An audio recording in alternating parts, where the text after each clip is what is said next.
Welcome back to the White House.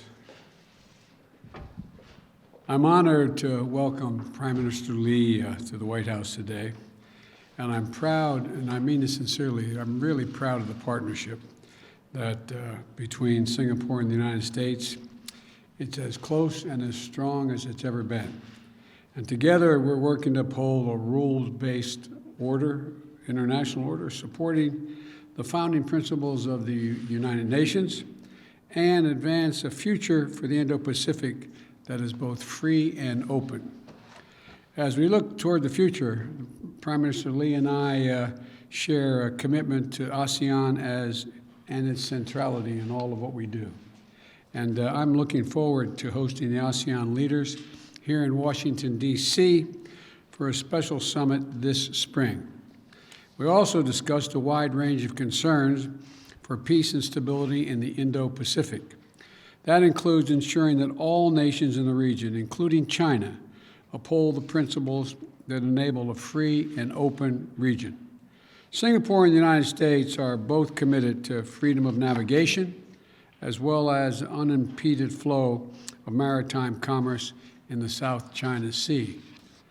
We shared our concerns about the Democratic People's Republic of Korea and their destabilizing ballistic missile launches, and which are clearly in violation of multiple UN Council resolutions, Security Council resolutions.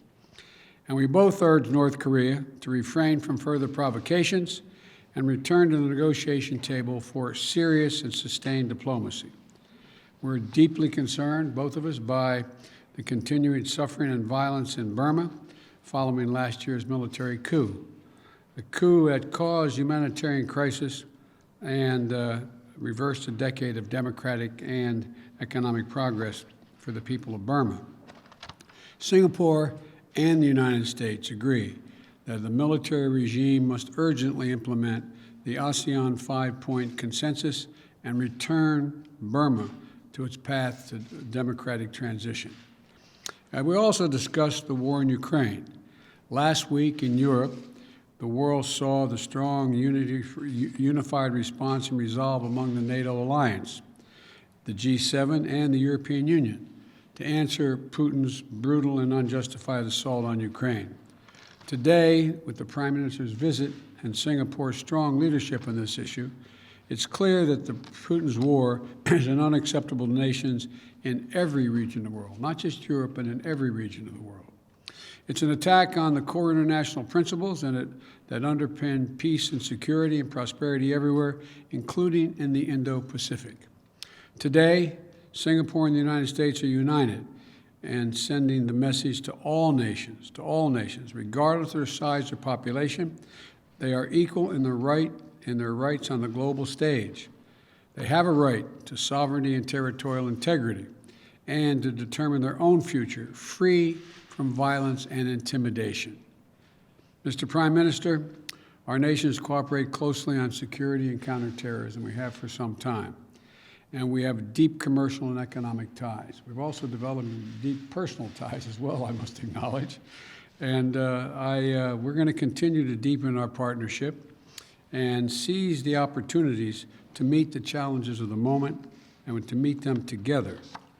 Fighting COVID-19, making sure we're prepared for the next pandemic, increasing our climate ambitions and working to decarbonize the shipping sector, cooperating in everything from cybersecurity to space exploration, promoting a broad-based economic growth throughout the Indo-Pacific, including by working together to develop an Indo-Pacific economic framework that will drive enduring prosperity across the region. So, we have a large agenda, Mr. Prime Minister, an important agenda, a shared vision that we are jointly pursuing. A free and open Indo-Pacific, an Indo-Pacific that is connected, prosperous, and more secure and more resilient. And the U.S.-Singapore partnership is essential, I believe, to realize that future. So thank you again, Prime Minister Lee. I always appreciate consulting with you, and as I told you, both you and Singapore punch way above your weight, way above your weight. And I value the time we spend together and look forward to many more meetings. The floor is yours. Thank you, President Biden. Thank you for those warm remarks. President Biden, ladies and gentlemen, I'd like to thank the President for the very warm welcome that I and my delegation have received. We last met in Rome on the sidelines of the G20 summit, but much has changed since those few months ago. Current international uncertainties and crises underscore the need for countries to work together with close friends and partners. And Singapore deeply appreciates America's commitment to engage Southeast Asia, and especially Singapore, despite the ongoing crisis in Ukraine. We had a very good discussion with President Biden this morning. We reaffirmed the long-standing and multifaceted partnership between Singapore and the US and our shared commitment to a stable, rules-based global order. The US has played an important and constructive role in the Asia-Pacific for nearly 80 years, and Singapore has consistently supported a strong US presence in the region through our words and actions. We have substantial bilateral cooperation on economic, defense, and security issues, and also strong people-to-people ties. Singapore is the second largest Asian investor in the US, and the US is the largest investor in Singapore. Singapore's investments in the US and US exports to Singapore support over 250,000 American jobs. On the defense front, Singapore is a major security cooperation partner of the US, in fact, the only country with this status. For more than 30 years, we've had an MOU on defense cooperation, signed in 1990 and recently renewed in 2019, which has provided the US military access to Singapore's air and naval bases. We are also expanding our cooperation into new areas, including cybersecurity, digital economy, sustainable development, and even space. Singapore deeply appreciates President Biden's leadership in strengthening US engagement in the region. We welcome his intention to host an ASEAN-US Special Summit here soon. It's a strong affirmation of American commitment to Southeast Asia and to ASEAN centrality. The President and I discussed the importance of the US growing both its strategic and economic stakes in the Asia-Pacific. It's important to advance a positive economic agenda that's open, inclusive, up-to-date, and flexible. We therefore welcome America's proposed Indo-Pacific Economic Framework, which will strengthen America's engagement in the evolving regional economic architecture. I discussed with the President his recent visit to Europe and the ongoing crisis in Ukraine. Singapore is a staunch supporter of international law and the UN Charter, which prohibits acts of aggression against a sovereign state. And that's why we've strongly condemned the unprovoked attack by Russia on Ukraine. The sovereignty, political independence, and territorial integrity of all countries, big and small, must be respected. The unprovoked military invasion of a sovereign country under any pretext is unacceptable. We cannot condone any country arguing that another country's independence is the result of historical errors and crazy decisions. I shared with President Biden the measures that Singapore has taken to constrain Russia's capacity to conduct war against Ukraine. Our actions are based on principles that are fundamental to our survival and existence as an independent sovereign nation. We've upheld these principles and voted in accordance with them at the UN in successive crises over many decades involving different countries. The war in the Ukraine has implications for the Asia-Pacific. There are potential flashpoints and contentious issues in our region too, which, if not managed well, could escalate to open conflict.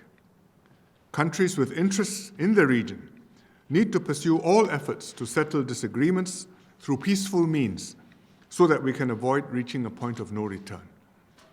It's important, therefore, to keep open channels of dialogue between countries, including at the highest level.